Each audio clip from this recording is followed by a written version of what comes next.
Giridvaradhari Gopijana Vallabha Girivaradhari Gopijana Vallabha Girivaradhari Gopijana Vallabha Girivaradhari Yashodanandana Vraja Janaranjana Sadanandana Vraja Janaranjana Yashodanandana Vraja Janaranjana Sadanandana Vraja Janaranjana Yamunatira Vanachari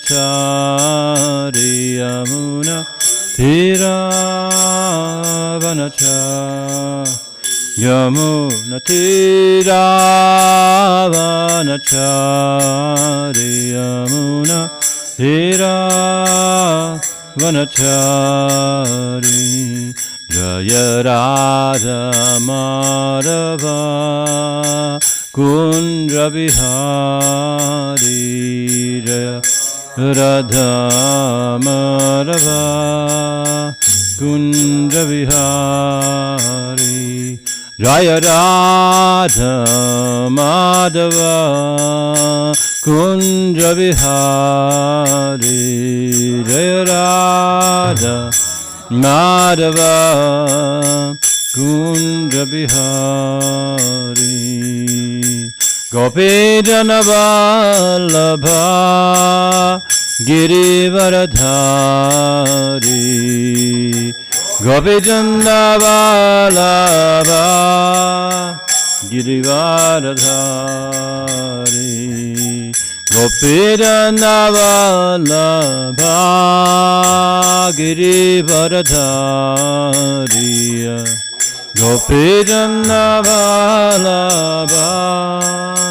Girivaradhari Yashodanandana Vraja Janaranjana Yashodanandana Vraja Janaranjana Yashodanandana Vraja Janaranjana Yashodanandana Vraja Janaranjana Yashodanandana Vraja Janaranjana Yashodanandana Vraja Janaranjana Yashodanandana Vraja Janaranjana Yashodanandana Vraja Janaranjana Yashodanandana Vraja Janaranjana Yashodanandana Vraja Janaranjana Yamuna Dhiravanachari Yamuna Dhiravanachari Yamuna Dhiravanachari Yamuna Dhiravanachari Hare Krishna Krishna Krishna Hare Hare Hare Rama Rama Rama Hare Hare Hare Krishna Krishna Krishna Hare Hare Hare Rama Rama Rama Hare Hare Hare Krishna Krishna Krishna Hare Hare Hare Rama Rama Rama Hare Hare Hare Krishna, Hare Krishna, Krishna Krishna, Hare Hare, Hare Rama, Hare Rama, Rama Rama, Hare Hare, Hare Krishna, Krishna Krishna, Hare Hare, Hare Rama, Hare Rama, Rama Rama, Hare Hare, Hare Krishna, Krishna Krishna, Hare Hare, Hare Rama, Hare Rama, Rama Rama, Hare Hare. Jaya Prabhupada, Jaya Prabhupada, Jaya Prabhupada, Srila Prabhupada, Jaya Prabhupada, Jaya Prabhupada, Jaya Prabhupada, Srila Prabhupada.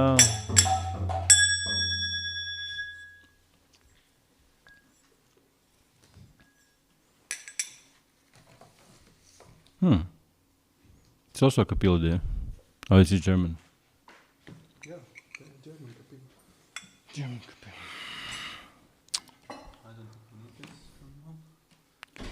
So we're continuing reading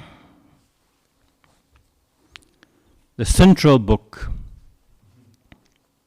of Vaishnava, Gaudiya Vaishnava tradition, which has been chosen and proven to be most exalted book of all times. Although we can say, of course, there's many nice scriptures coming around Lord Chaitanya's time. First of all, Chaitanya Charitamrita itself, Chaitanya Bhagavatam, Chaitanya Mangala, and many, actually unlimited scriptures given by Goswamis and the followers. Still, they are all referring to Srimad Bhagavatam as the summum bonum of the things. Although, some may say, there's not much of Krishna. There's only one canto out of 12. But this is just from first look, because Krishna is in every page, and Krishna, well, Srimad Bhagavatam himself confirms that this is a incarnation, sound incarnation of Krishna in the Kali Yuga. When Krishna went away, he remained on this earth as Srimad Bhagavatam. So everything we need, everything it possibly can be achieved, it is possible to achieve just by reading and discussing and remembering Srimad Bhagavatam. Therefore we pray to the Shivyasdev. Om Namo Bhagavate Vasudevaya. Om Namo Bhagavate Vasudevaya. Om Namo Bhagavate Vasudevaya.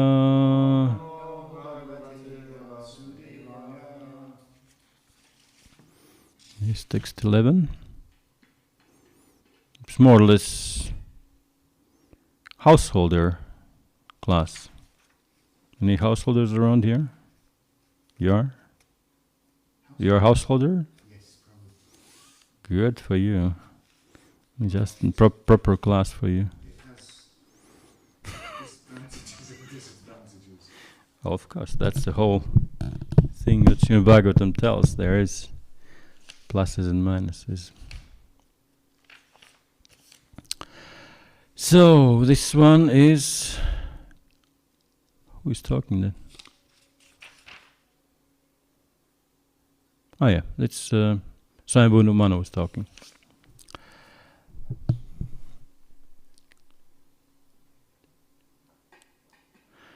Tat pratichat vijagremam Pratichadvijagremya Tat pratichadvijagriyemam Shathayopartha Shathayopartham Shathayaparthoyo maya Shraddhayapartham maya. There's no Shraddhayapahritam maya. That's proper. Sarvatmana rupa. Krishna. I'm out of rhythm today. Sarvatmana nurupam te. Sarvatmana nurupam te. Grihamedishu karmasu. Grihamedishu karmasu. Tat pratichadvijagremyam. Tat pratichadvijagremyam. Shraddhayopahritam maya. Shraddhayopahritam maya. Sarvatmana rupa. Sarvatmana rupa. Krishna. Sarvatmana rupa ramte. Sarvatmana rupam te. Grihamedishu karmasu. Grihamedishu karmasu. This is the beauty and the interesting part of Sanskrit. When you read many words and they are kind of joined together, the meaning can be changed. Since they are merging together, they change letters. And you try to understand what's the big word, and there's like 3-4 words inside connected. So, who is qualified to repeat compared to me? Please. Sanjay? Yeah? Tat pratichadvijagriyemam Shraddhayopahritam mayam Sarvatmanonurupam te Ihamedishu karmasu Tat pratichadvijagriyemam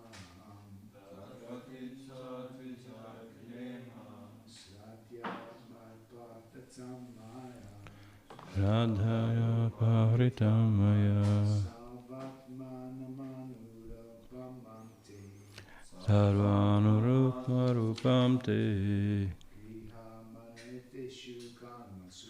Grihamedishu karmasu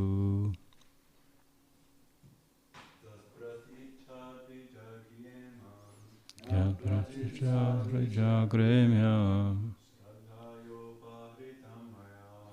Shraddhayopahritam maya Shraddhayopahritam te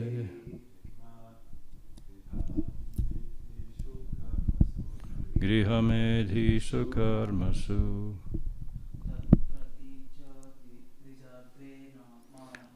Tat pratichadvijagremyam Shraddhayopahritam maya Sarvatmananurupam Grihamedishu karmasu. Tat. Therefore. Praticha. Please accept. Dvija argya. our best of brahmanas. Argya, you know what's Argya? Pujaris. This is a different word. Agriya. Agriya. Agriya. Strangest word I ever saw. Agriya. Agriya is the first. Agriya is first, topmost, yeah. Like, for example, then where there was this Rajasuya sacrifice by Yudhishthira. So before they start everything, there was Agra Puja. The person who is the topmost, or the first or most important, that's Agriya. So Dvija Agriya, the best of brahmanas. Imam, her, Shraddhaya, with faith. Upahritam, offered as a presentation. Maya, by me. Sarva Atmana, in every way. Anurupam, suitable. Te, for you. Grihamedhishu, in a household. Karmasu, duties. Translation purport by His Divine Grace, A.C. Bhaktivedanta Swami Prabhupada. Therefore, please accept her, O chief of the Brahmanas, for I offer her with faith, and she is in every respect fit to be your wife and take charge of your household duties. The word grihamedishu, karmasu, means the household duties. Another word is also used here, sarvatmanurupam. The purport is that wife should not be only equal to husband in age, character, and qualities, but must be helpful to him in his household duties. The household duty of a man is not to satisfy his sense gratification, but to remain with the wife and children, and at the same time attain advancement in a spiritual life. One who does not do so is not the householder, but grihamedhi. Two words are used in Sanskrit literature. One is grihastha, another one is grihamedhi. The difference between grihamedhi and grihastha is that grihastha is also an ashrama or spiritual order. But if one simply satisfies his senses as a householder, then he is grihamedhi. For grihamedhi, to accept a wife means to satisfy senses. But for grihastha, a qualified wife is an assistant in every respect for advancement in spiritual activities. It is a duty of wife to take charge of household affairs and not to compete with husband. A wife is meant to help, but she cannot help her husband unless she is completely equal to her.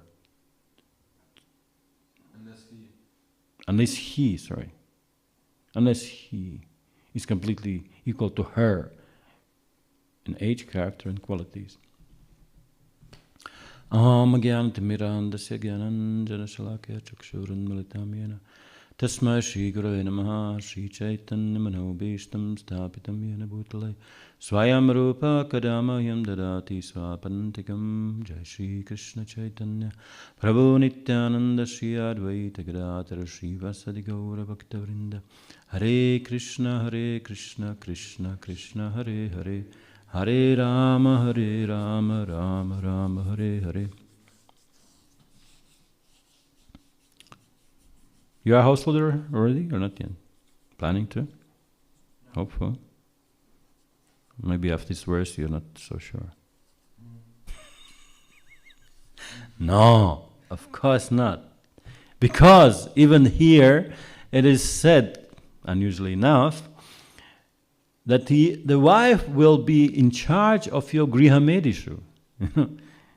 You are grihamedi, and she will be in charge of your household.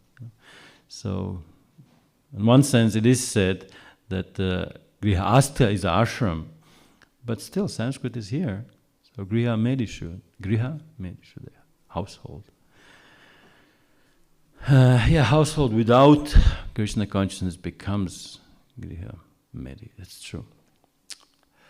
And we have to understand that those things which are currently visible in a society, particularly in a family life, it is mostly these household duties, Griha Medishu.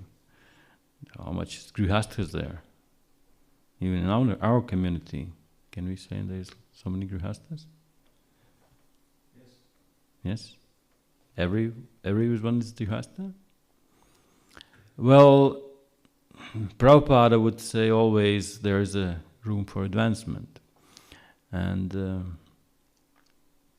proper devotee grihastha never thinks of himself as a devotee or grihastha. He thinks himself as a grihamedi. He just lives for sense gratification. And I think I told already there was a kind of little lila pastime between Bhaktivinoda Thakur and Bhaktisiddhanta Saraswati, his son, that he was calling his father, "Oh, you are grihamedi, you are a householder, just enjoying your senses, your wife and many, many children." Well, they could do that because both of them are extremely advanced, actually, liberated souls, so they were appearing on this planet for reasons to show properly how to behave. One of them behave as a brahmacharya, another one is grihastha. So how many grihasthas around can afford to write so many books simultaneously having 12 children? How much Bhaktivinoda Thakur had? Yeah. So there's enough nice examples on the scripture and the later history, as I told. But still we have to understand what's the reason why there is a fault which have to be rectified. So the first canto says that Krishna was disappearing. This kind of starts with a sad note. The Srimad Bhagavatam explains that this Kali Yuga which you currently existing are due to the Krishna's disappearance. So a few verses we can say. Let's see, Yudhishthira explained. He saw that directions of eternal time has changed, and this was very fearful. There was disruptions and the seasonal regularities. The people in general had become very greedy, angry, and deceitful. And he saw that they were adopting the foul means of livelihood. And ordinary transactions and dealings become polluted with cheating, even between the friends. And in familiar affairs, there were always misunderstanding between father, mothers, and sons, between the well-wishers and between the brothers. Even between husband and wife, there was always strain and quarrel. Just 2 days ago, I was talking with my mother, and my daughter came visit to her. Her name is Lalita Paula Estefania. Lalita Paula, without Estefania. It's very, very interesting how her name became known, that I, as a devotee, thought, no, she needs to have a name, Lalita. And the wife decided, she is going to be Paula. And at the same time, practically, there was this some kind of Latino Americano soap opera, and the head lady there was Paula Lalita Estefani. So funny. Anyway, she came to my mother and said, "Well, I'm a little bit of a disrupted in my family life since I cannot stay in a family anymore." Of course, she could stay with the mother, but mother is with another man, which she remarried later on. But the problem is they are quarreling and screaming at each other every day. So this is the sign of the family life, when you cannot agree on the points, and you have your ambitions, your false ego, stuff like that. but you are so attached to the thing that other person should provide you with the happiness, and that's his not only duty, he must do that. So you have to prove him that you should make me happy, and I'm going to teach you that. That happens in the family life, If you're detached, it's like, okay, he causes me suffering, why would I stay? A couple of days ago, we were discussing a little bit in the prasadam time. Who was there sitting? Me, Ramananda, there's a few more Prabhus, and his son. He was crawling on his neck, on his lap, while Pada was eating. And I was saying, just imagine if there was any other child which is not your son who will be doing that, what will be the result? Yeah, they're like, what? And that attachment, or kind of say, identification with certain children, certain women, which you call your children and your wife, can cause quite interesting situation. Jai Shri Shri Shri Prahlad Lakshmi Simde Bhagavan Ki Jai.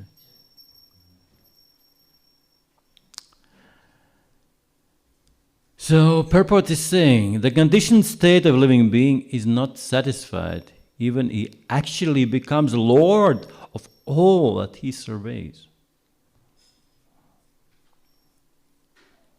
And did you listen, Bashar, to these classes of Bhaktivedanta Goswami? A little bit of seminar.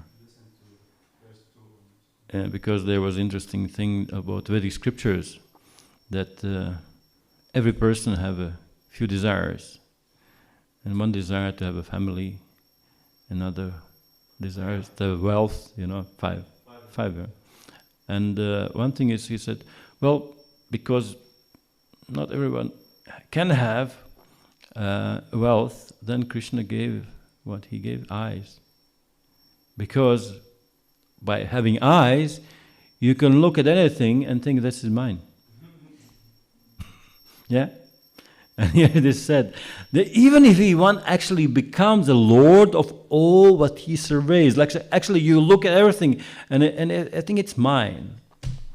And just some time ago I was walking up the Dry Cecil there, and I spent some time on a peak there, and the way back I was going in a different road, and there was some German couple sitting on a chair, like some kind of thing there. And I wanted to say a few words in German, probably didn't express myself nicely and this and that. And then I switched to the English. And he was also trying to speak. And he was pretty good in English. But the main thing, the first thing he said, this is all mine. He meant Germany probably. This is all mine. Yeah. So that was his mentality when he's sitting in the top of the hill and looking around and saying, this is all mine. It belongs to me. So, if one actually becomes a lord of all he surveys, which he never becomes, therefore he becomes a victim of all kinds of cheating, even by his nearest and most intimate relationships. In such an unsatisfying state affairs, there is no harmony even between the father and son, between husband and wife. But all these conditioning difficulties can be mitigated by one process, and that is devotional service to the Lord. That's the introduction. Family life. Well, one of the main reasons why family life is there, we have to study, cut to the main point, is a sex desire. So desire to enjoy your senses is extremely like peak of the thing. This is the sex, the family, the man-woman's relationships, and all the movies, all the things, and even proper literature. It is said, actually I think it was said by Rupa Goswami, if you want to make any literature attractive, popular, have to be two things. Have to be chivalry and chivalry means like chivalrous. Yeah, like you have to be some kind of like knights, like chivalrous, and the romance. So if these two things happen to be in any book you write, they're going to be popular in general. Like Game of Thrones or something. Like Mahabharata. Well, Mahabharata is popular. It's been popular for ages and ages, and Game of Thrones also became popular. But if you watch the Game of Thrones, then the most disappointing thing in the whole thing was the bad characters of the people. There was no actually one person, of course, the main, what was the guy? Jon Snow. Jon Snow. I think that was the man guy, right? And he was kind of the person, and finally he decided to kill his own beloved because he understood she's a witch. What to do, With a dragon, she was burning all the people, which supposed to be the future citizens of yours, and you're like, no, these are my enemies. So this is the material life, like family life. This is my family, not my family. And same thing with the kings. These are my citizens, and other citizens, they're not mine. They have to be killed. So this is so stupid, As a Brahman, maybe you see that. You need to have Brahmanic vision to see that. Well, we have this vision or not, but the main thing which we are trying to adopt is the vision of the great sages and scriptures. So when we gradually read these things and their points of view, then we're kind of becoming that vision, and this is Brahminical or not, has to be qualified. Okay, this is Brahminical vision, not. This is devotional vision. Devotional vision is to see Krishna in the center and see all living beings as these part and particles. Yeah. So therefore, gradually heading towards that vision, it is in a way, on a way there. At some stage, you can say you are becoming Brahman. Yes. Are there any practical places to look for, places to improve Grihastha life? Well, we are coming to the points of Grihastha duties. There's one chapter in a 7th canto is called, I think, 14, Ideal Grihastha Life. 7:14, yeah. 7:14. Yeah, it's called Ideal Grihastha Life. It's an end of class, so I'll give you a few quotes. So now we are sticking a little bit of the sex desire, and Janaka Pandit says a little bit of advice for the household duties. The 6th canto, he says, a person who has no mother at home and a wife who does not speak sweetly should go to the forest. For such a person, living at home and living in the forest is equal. So, the 2 points, if there is no proper woman in your life, so in some stage it says, has no mother, it means she left the body, or worst scenario, divorced, this is also, it is said, another quote, Prabhupada, Chanakya, if the father is in debt, if the son is foolish, if the wife divorces, and what was the 4th one? The wife is too beautiful. It's too beautiful, and also, wife was mentioned 2 times. Sorry, yeah, yeah. If wife is too beautiful, or if she divorces. Well, from point of view of husband, then she is too beautiful. But for the point of view of children, if she divorces to the other man, then it's the 4 enemies. Father in debt, son is foolish, wife is too beautiful, or mother divorces. All right, mother divorces. Yeah. And 4 things, yeah. So Chanakya Pandit was very, very easily, very kind of rememberable things he is saying. So he was saying that, if there is no mother or wife does not speak sweetly, then he should go. So main thing is duty is to speak sweetly, but from other point of view, if you are becoming too sweetly talked to, you have some other things, and it's coming up of the faults of the man. Now we're talking just the kind of woman, what they should do. So, Bhaktivedanta Swami in one of the class he mentioned, if you, like there's two sides, you ask which side is man's side, which is woman's side. So if you ask the man's side, then they will know definitely what's the duties of the woman, right? If you ask the woman's side, they will quote what's a man's duty. Exactly, right? But yes, exactly, yeah, because usually you know what you should do, not what I should do. That's true. Yeah. So therefore, it is.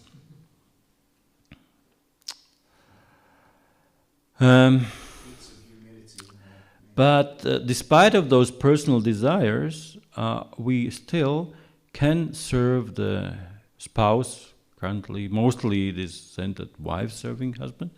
So the third canto says, after departure of her parents, the chaste woman Devahuti, who could understand the desire of her husband, served him constantly with great love, as Bhavani, the wife of Lord Shiva, served the husband.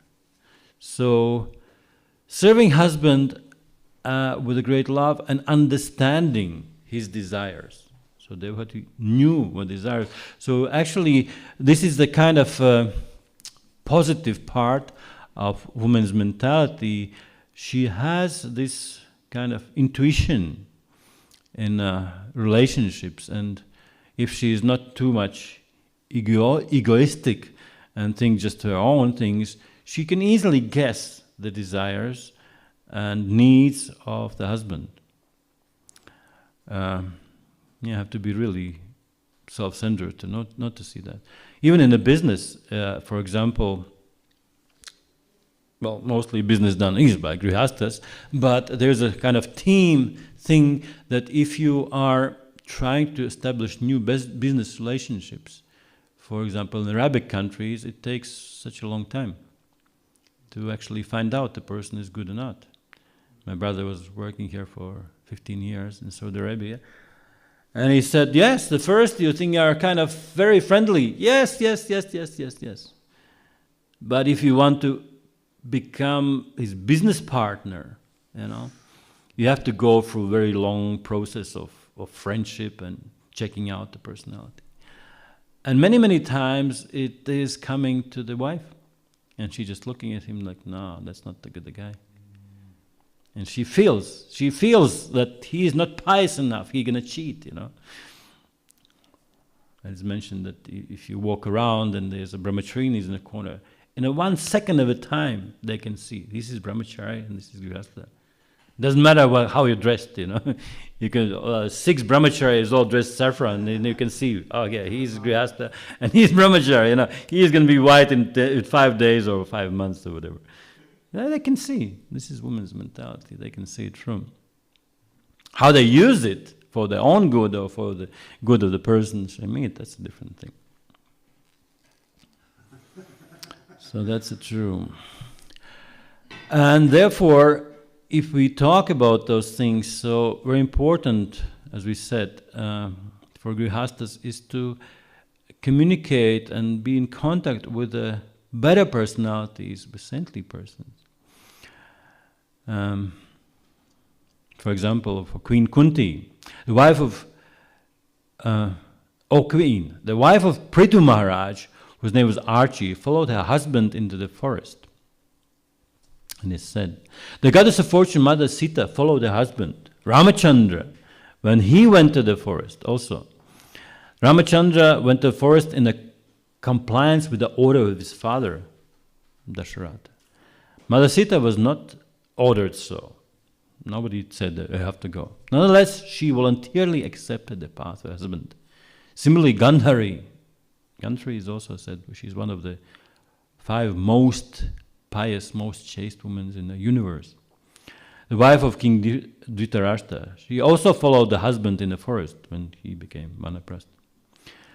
Being the wives of great personalities like Prithu, Ramachandra and Dhritarashtra, these were ideal chaste women.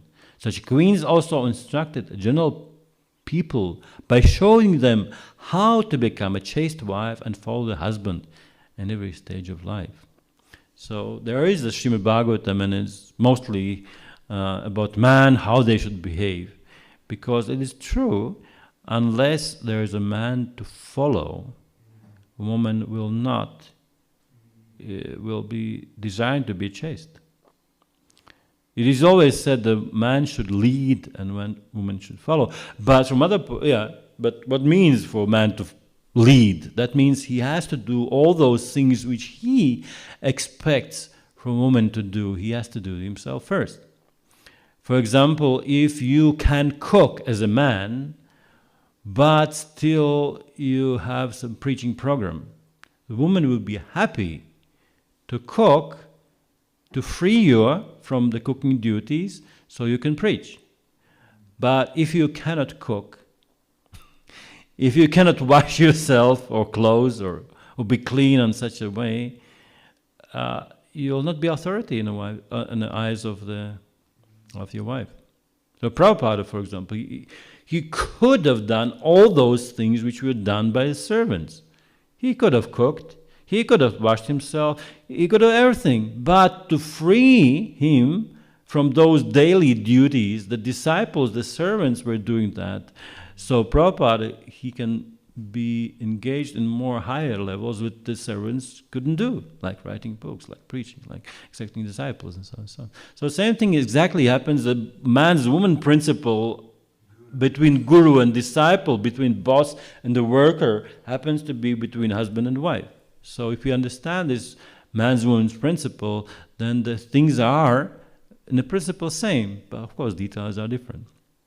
So therefore Srimad Bhagavatam tells there's so many nice stories about man, but also there's woman, like Gandhari and the wife of Ramachandra and so on.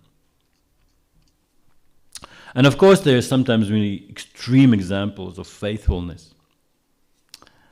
Gandhari, we mentioned already, and she was chaste, an ideal lady, life companion of her husband, and therefore when she saw her husband burning in a fire of mystic yoga along with a cottage of leaves, she despaired.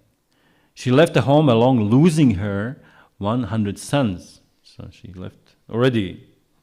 Was disappointment of their. She wanted lots of sons, and she got 100 sons, but all of them turned out to be rascals. And now she sees a husband burning in a mystic fire. Yeah, that was advised by, I think, Vidura, that he used to leave a home and he used to burn himself.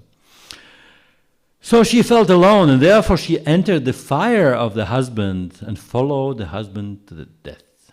This entering of the chaste lady, the fire, the husband is called sati, right? And his action considered to be most perfect for the woman. In a later age, this sati rite became an obnoxious criminal affair because ceremony was forced upon even unwilling women. Sati, yeah. It is called as sati sadhana. Right. So it is not practiced anymore. Not really. It's actually prohibited by Indian government because, first of all, this is it's actually great suffering to be in a fire. You cannot imagine, in Middle Ages to burn a woman. That was quite a task. If you could make the herbal tea, you were a witch and you have to be burned.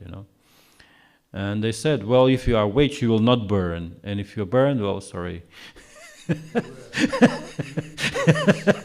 So that was the way to deal with the so-called witches, to burn them. But it is said, if you are really, really in love and appreciation of your husband, that feeling of separation for your husband is more painful than the fire. So for her, it's just like, oh, you see, it's burning. And it's just like you're leaving a room, Your husband leaves a room there, and you just follow him. You open also the door and you go out. So if husband is leaving here, he's burning his body, so you go the same way. It doesn't matter, because you are so attached to the... And in Pandavas also, there was Queen and Madri. They were, I want to go to the fire. And no, I want to go to the fire. So finally decided, because... Kunti was more kind of accommodating woman. She could also looking after the her sons of other wife more appropriately. So therefore decided, okay, Kunti will stay and Madhuri will go. Yeah, but it's not practiced anymore. So what about husband's faults? Now we found out that woman has to be chaste and not to remarry and not to be too beautiful. Otherwise she's an enemy of the family. But sometimes also the men are disqualified. And the main disqualification, one of the words which usually is said, is henpacked. He's a man who is completely as a play toy in the hands of the woman. So whatever she says, he's doing. But interesting enough, even Krishna, although he's a supremely independent, in his family affairs, he also showed kind of those signs. So this is one interesting verse.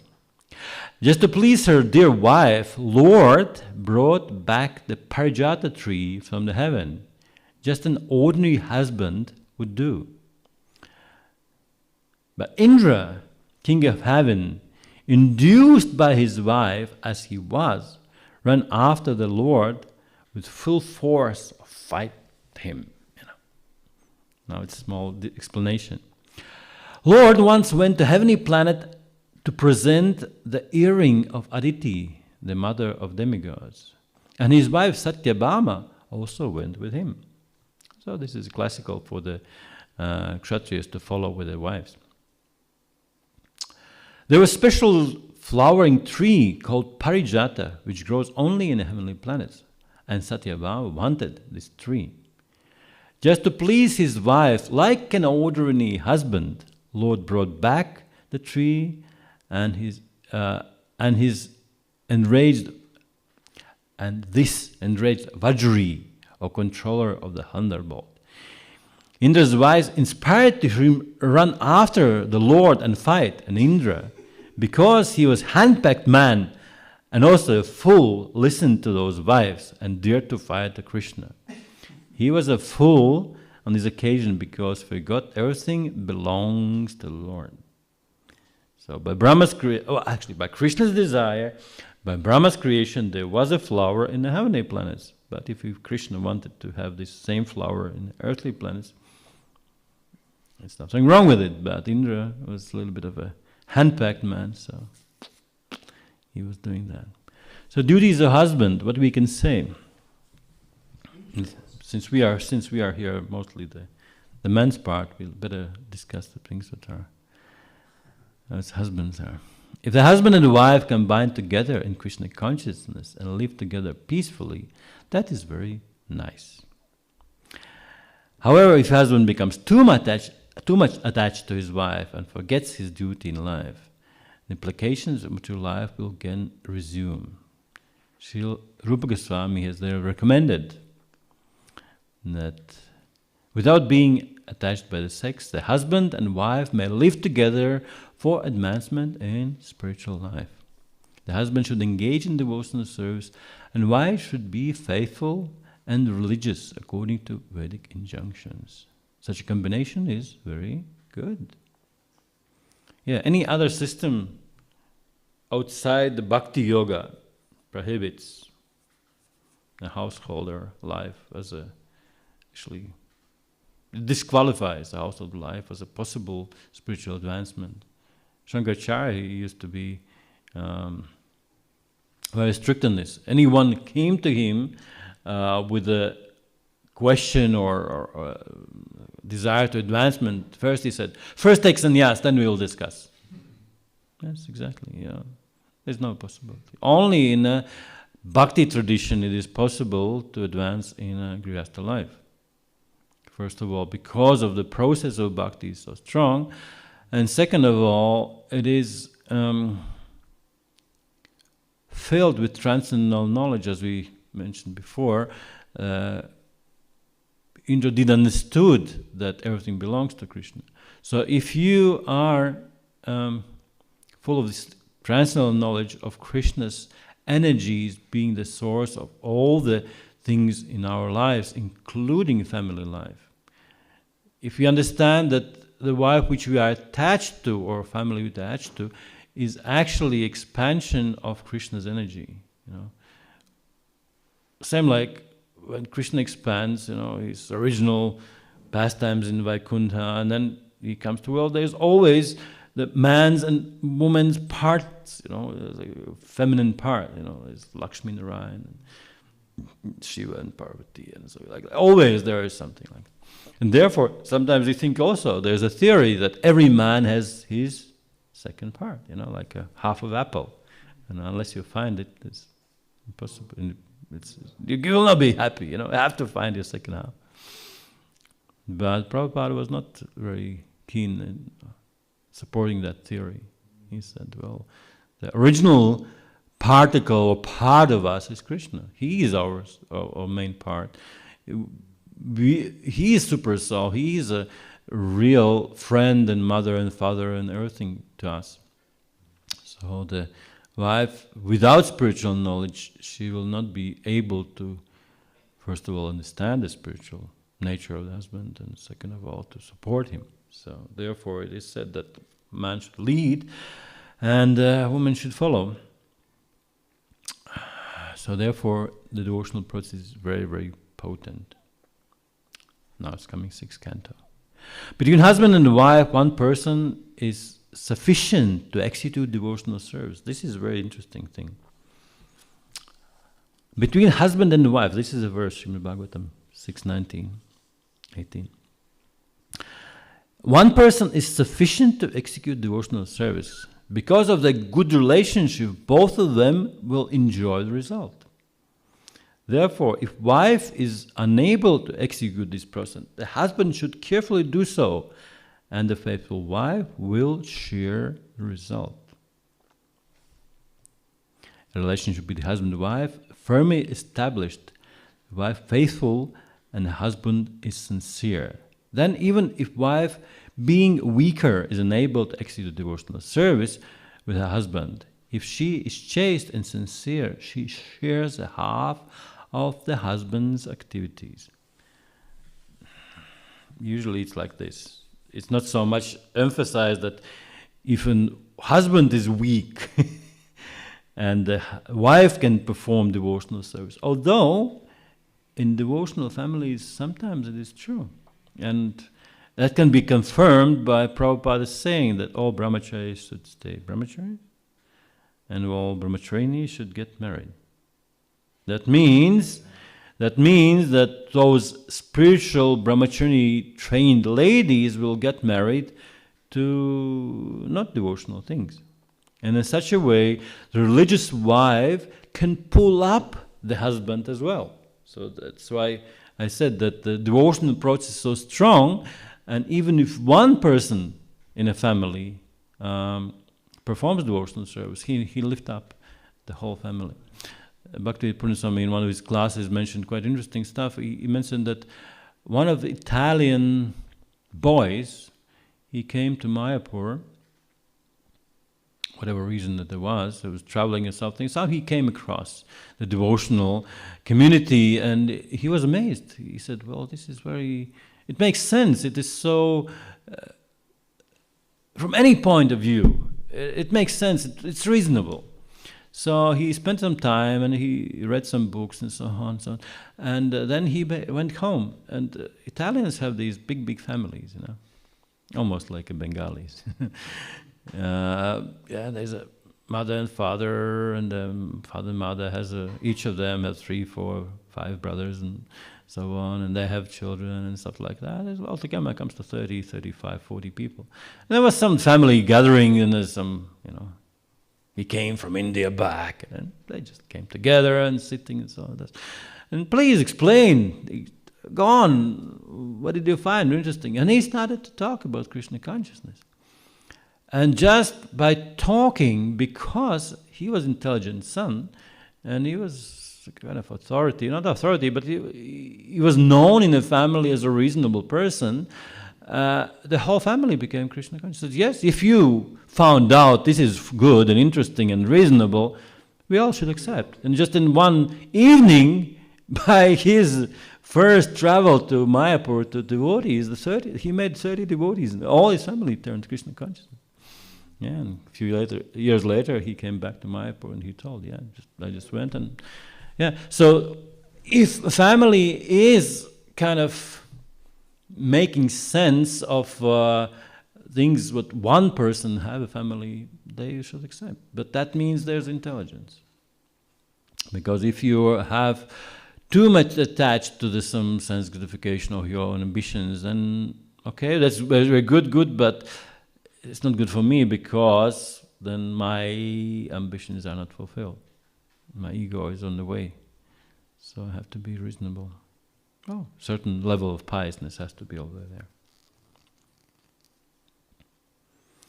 So shall we jump to the ideal family life, as I promised there was 7:14 ideal family life, and the chapter is long, but I'll read a little bit of it. It's like 40, almost 50 verses there. It starts with Maharaj Yudhishthira. He inquired from Narad Muni, "O my lord, O great sage, kindly explain me how we," and Yudhishthira is presenting himself as a family life, "how we who are staying at home without knowledge of the goal of life may also easily attain liberation according to instructions of Vedas." And Narada Muni says, "My dear king, those who stay at home as householders must act to earn their livelihood." It's kind of reasonable. And instead of trying to enjoy the results of their work themselves, they should offer those results to Krishna, Vasudeva. It's an interesting point, because you are attached to wife, husband, whatever who we are, and you want to make them happy. So therefore you work. And all the working guys, they have the picture of the wife on the table, in your working space. All truck drivers have a picture of the kids, stuck somewhere, so he doesn't forget why he's working there. And yes, and because of that, you want those results to be for the children and wife. But interesting enough, you should not enjoy, and you should offer those results to Krishna and Vasudeva first. So that's Narada Muni's advice. To satisfy Vasudeva in this life can be perfectly understood through the association of great devotees of the Lord. So this is also other part of the Grihastha life which has to be taken apart, that you have to somehow find association of devotees. So next verse says, the Grihastha must associate again and again with saintly persons, and with great respect he must hear the nectar of activities of Supreme Lord and his incarnations, as these activities described in Srimad Bhagavatam and other Puranas. Thus one should gradually become detached from affection to his wife and children, as likely like a man awakening from the dream. It's very, very potent statement. So when you are attached to something, and those relationships, that's sometimes said is like a dream. So waking up from dream, it is kind of detached. Like you travel in train, and there's long trains, not so much in Europe you can see, but in Russia there's trains going long distances, and like old days there was to be this Chinese railroad, and from one part to some other there was Shanghai Express and something. Still took like 6 days or a week to go there. So for those people traveling, sometimes you sit next to the person and you get attached, you talk and you become big friends, but when the train stops and you go out, the best you wave goodbye, the best. Otherwise just get busy with your things and just go. And maybe you remember, maybe not. And similarly is family life. You just... Srimad Bhagavatam says that it's like straws. Sometimes river flows and there's many straws floating, and sometimes they get together and sometimes they get separated. So if we are not seeing our life as such, or life of family members, as a proper perspective of time, from the top apart, seeing that, okay, these are nice relationships, but sooner or later we'll have to go. Like for my mother, she's 82, and she'll be gone in a very short while. I can't say exactly. It's going to be a few weeks, few months, few years, but yeah. Yeah, over. So getting attached to those people is nicely, but then you so much input energy, and then that energy has to disappear. Of course, while you're doing that maintenance and relationship, there is some kind of pleasure and a whole nectar of devotion starts that Prabhupada's saying that, he's quoting the Rupa Goswami, that every householder, by maintaining his family, he gets some taste, some rasa. Some rasa is there. So some taste is there, but that rasa is temporary. It's going away and it doesn't give the full satisfaction. So only the devotional rasa can be properly looked, since it is eternal, it's connected with the eternal personality of Krishna and so on. So therefore, all other relationships are many times compared to the dream state. And also dream state is correlated with the passion. The deep dream without, deep sleep without dreams is ignorance. The sleeping with dreams is passion. Being awake, it's a goodness. Being Krishna consciousness is transcendental goodness, pure goodness. A few verses more from the ideal life of the Grihastha. While working to earn a livelihood as much as necessary to maintain the body and soul together, one who is actually learned should live in a human society unattached to family affairs, although externally appearing very much attached. That's an interesting point. I'll read it again. While working to earn his livelihood as much as necessary to maintain the body and soul together, one who is actually learned should live in a human society attached to family affairs, although externally appearing, unattached, society unattached to family affairs, although externally appearing very much attached. So this is the Vedic system that you could play, like even Krishna, he said it also, he played the handicapped, controlled by his wife and children, but internally he was not. So next verse even gives a proper insight how to do it. Intelligent man in human society should make his own program of activities very simple.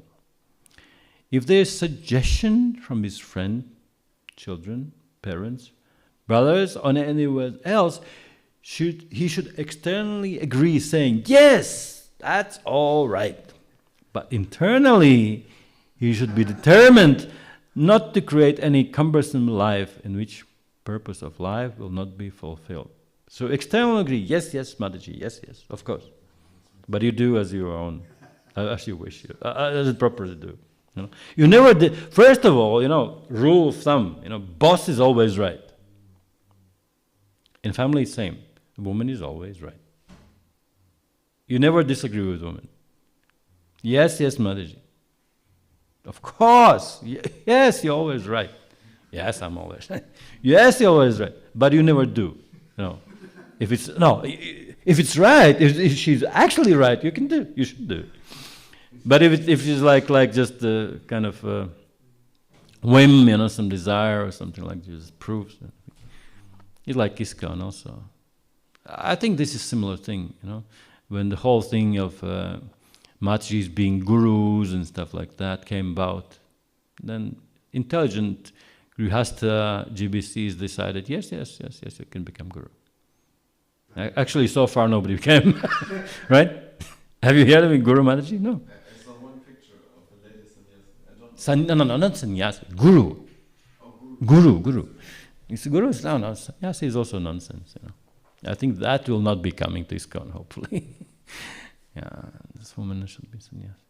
But guru, yes, you can become. And Prabhupada also, he said, I want every disciple of mine to become guru. It's included, yeah. Sriram Swami gives a nice class about that. That there's a different reasons, different sources, and different ways to judge it. First of all, this is general saying, public general saying. There's other things which is said in the books, which are law books. And third thing is a personal example. When the time came to give empowerment for accepting disciples, there was no woman in that. So many parts of this thing. So externally you say, yes, right, but internally you don't do it. Okay.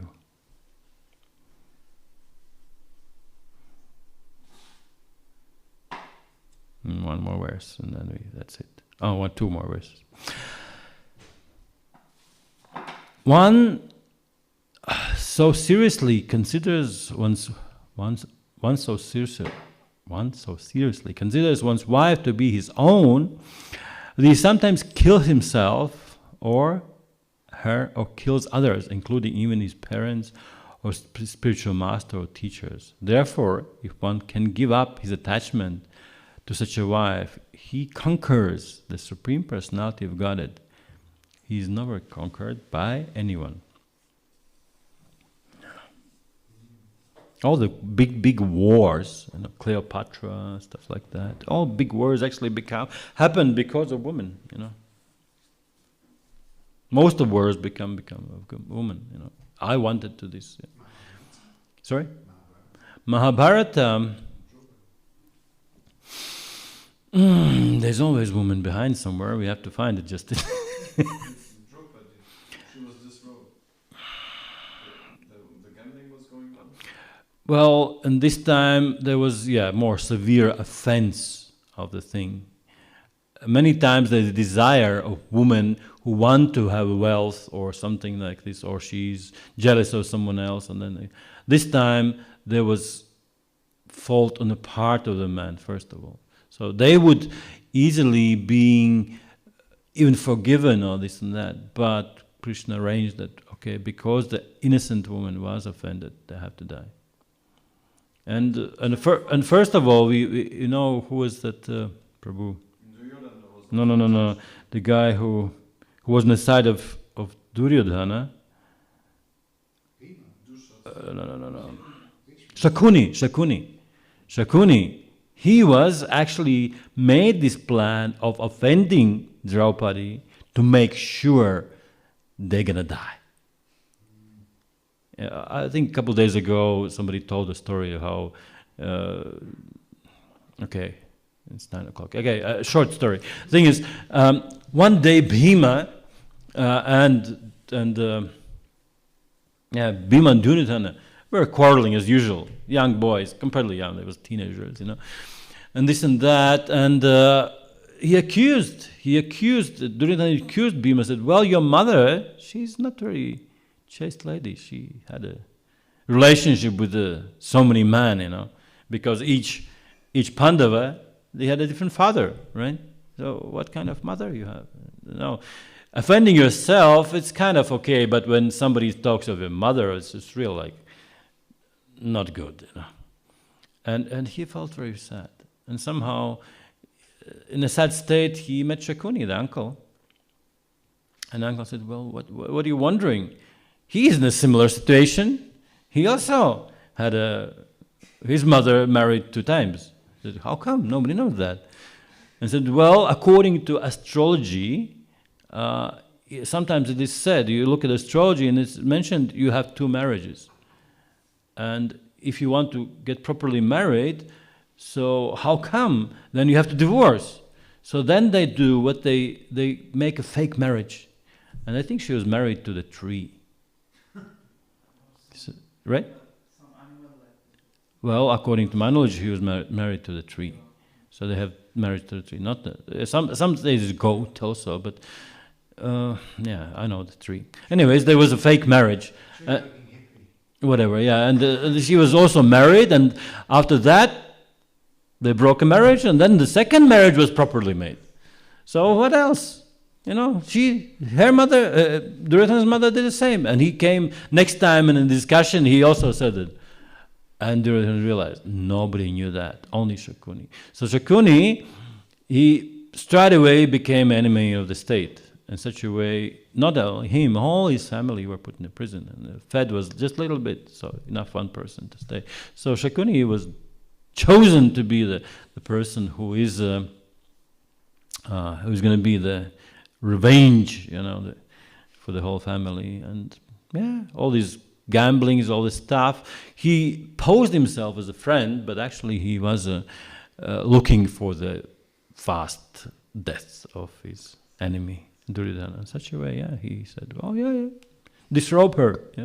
Because if you do something with a chaste woman in life, also gambling, gambling and disrobing, all this stuff that came from Shakuni. And he... Shakuni knows already that Pandavas are more stronger than Kauravas. Yeah, but the thing is, So there was always a moment. Okay, I'll finish with one nice verse from Bhagavad Gita, which everything becomes there. And in one stage, Arjuna is approaching Krishna and saying, "You are Supreme Lord, to be worshipped by every living being. Thus, I fell down to offer my respectful obeisance and ask your mercy. As a father tolerates impudence of his son, as a friend is impediment to the friend, or husband is familiarity in his wife, please tolerate the wrongs I may done to you." And verse it is 1144. Yeah. And Prabhupada in commentary says, Krishna's devotees relate to Krishna in various relationships. One may treat Krishna as his son, or one may treat as husband, or friend, or master. Krishna and Arjuna are related in a friendship. As father tolerates, or husband or master tolerates, so Krishna tolerates. So Krishna is very tolerant, since he is able to understand your real nature, and never, never, ever any family member will be as merciful or tolerant as Krishna is. So therefore, let's understand who is our original family, where it is, and in the Vrindavan spiritual world. Those are eternal relationships, and if we are able to implement some of them in our family life, that's the more we do, the better family life is. So the ideal family life is putting the personality of Godhead Krishna in the center, and understanding that all the things which he actually, the more happiness we feel, that means the more those relationships are similar or taken from the spiritual relationships of eternal Vrindavan, where there's just family, huge family. Every gopi has a thing. And one time there was an interesting point that Krishna heard that there is a coronation of Radharani. The upcoming next Tuesday is Radharastami, so just small introduction to that thing. And he heard, yes, they're performing huge coronation of Radharani, and she's going to be bathed night times and so on. You have to see how it happens. And they didn't know how to approach it, so Krishna and a couple of his friends dressed as gopis, and they walked towards that whole thing. But as a proper queen of Vrindavan, there was lots of servants and gopi guards, and I met on the road. There was a road blocked by gopis, and there were guards, and like, "Where are you going?" And who was that? Subala, one of them, that tried to imitate the lady's voice, and said, "We are simple village girls. We're just heading towards the festival. Somebody told me there's going to be a festival." I said, "Wait! We cannot let any suspicious girls coming. Just wait." And some of the gopis went to the Radharani and said, "Well, we are accidentally met some unknown girls there. They're walking towards the palace. So what we should do?" And the Radharani said, "Well, just ask them. what's their names and which village they come from, what's their parents and stuff like that. And the guards came back and said, well, who you are, what's your names, and which village you come from. And of course, the disguise outside is one thing, but to make a whole story behind it, that who is your father and who is your mother and stuff like that, it's another completely different world. They were not ready for that. And I said, no, we are just simple, we are just walking. If you don't want, we can go away. And they try to walk away, right? Because it seems their plan didn't work out. But Krishna said, well, we have to. And he said, I am Shyama Gopi from Nandagram. Go to your mistress and say, I'm Shyama Gopi from Nandagram. And when the guards went back to Radharani, and she felt this, something interesting. Because when those so-called gopis came to her, Radharani started to feel some kind of ecstasy, which is only available when Krishna is present. So he said, okay, let them in, we will question them here, So all the questioning was going on and stuff like that. So, long story short, these are many, many beautiful pastimes, and as mentioned there, the grihasthas should spend their time with the saints and discussing the eternal pastimes of Krishna. So hopefully next upcoming days, the Radharastami is going to coming, and many, many nice stories about Radharani will be told. Yeah, there's many of them. I just recently somehow stumbled upon classes of Indrananda Swami. You know him? Indrananda Swami. He's spiritual master of our Pujari. Yeah. He performed my marriage, by the way. I was married in a Riga temple, and he has these festivals in Poland, Riga, yeah. He has these Woodstock festivals in Poland, and he's very, very famous for also leading parikramas. I met one Indian devotee, and he runs a taxi company in Vrindavan. It's called Vrindavan Taxi.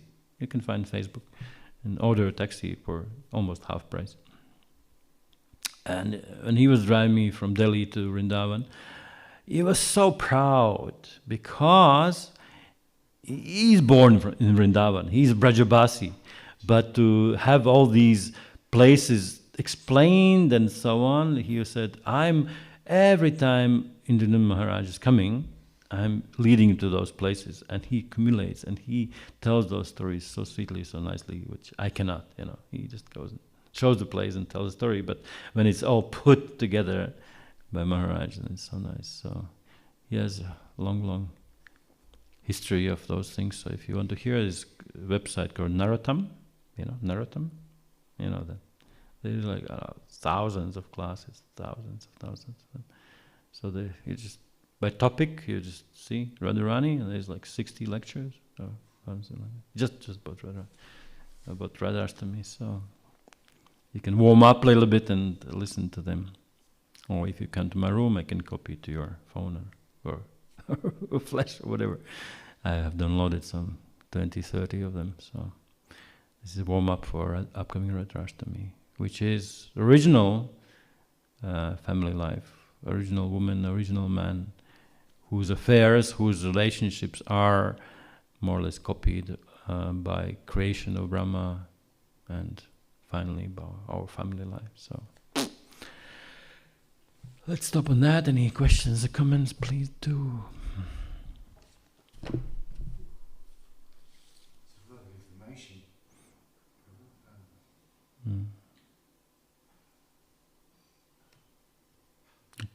Yes? I have a small comment, please.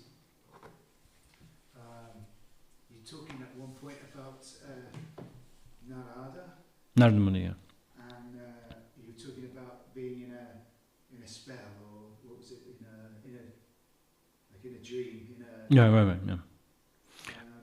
And it came to mind when Krishna is having this little game with Narada Muni, and he says, Narada says to Krishna, "Can you give me an example of your Maya, of Maya power, Mm. and then he goes and can you go to the village and get me a glass of water, please? And he goes to the village and Oh, no, story. he meets his wife and gets married, and then they all die, and then Krishna, please save my family. And what happens to that glass of water? I thought that was. Yeah, it's a nice story. I remember that, but I wouldn't be able to tell it nicely. So, but yes, that's a principle which we are kind of in the dream of Mahavishnu. So when he dreams, he actually is not dreaming like we are unconscious or something that happens. That's his internal ecstasy. And he said, yes, yoga nidra. It's also Brahma Samhita. Yoga nidra is internal ecstasy when he enjoys pastimes with his Ramadevi. So his dream is like this, and we are an illusion of his dream. But for him, this dream is reality and ecstasy. For us, this dream is misunderstanding and illusion of misidentification. So first of all, understanding what you are this body is already a misunderstanding. So everything connected to the body is also your friend, your wife, your children. So when you just have those relationships, that's illusion. If you have ability by the Krishna's grace and by associating devotees and by reading scriptures, put in that picture back the Krishna as a center, who is, whose particle we are, and the soul is said is a particle of Krishna, as a spiritual particle, then everything puts into place as a proper perspective. Otherwise, yes, you can be dreaming. And I think quite, what was that other 11th canto also mentions that the person who is not Krishna consciousness, in Krishna consciousness, he's dead, although he's breathing, or something like that. He's considered to be dead, although he's dreaming, although he's breathing. So it's even more, In some stage, you can say, you are kind of think you are awake, but you're actually in a dream. So another point of view, if you are not Krishna consciousness, you are dead, although you are breathing. Like those bellows of the blacksmith. They are also breathing, but they're not alive. So it's a similar way. Dream state. Yeah. Sarvatra Maharaj has quite a deep explanation of these 4 stages of swapna. Sanskrit terms, sleeping. Turiya was the 4th one. Yeah. Sleeping, dreaming. Jagrita, Swapna, and Turiya was 4th. Four levels of consciousness. Waking, sleeping. Sleeping with dreams, sleeping without dreams. That's 2 different. Without dreams, it's ignorance. With dreams, it's passion. Waking up, it's a kind of goodness, and Turiya, the 4th level of consciousness, Krishna consciousness, is called pure goodness. So let's wake up. Jeev jago, Gora Chandra Bole, Kutanidra Jahamaya, Pishachira Kule. Let's wake up from the sleeping on the lap of a witch, Maya, Pishachira. We are sleeping in the lap of the witch Maya. Let's wake up. Hare Krishna. Thank you for Bhujis, for your listening, attentive. Untitled Chapter Bhagavatam ki jai. Prabhupada ki jai.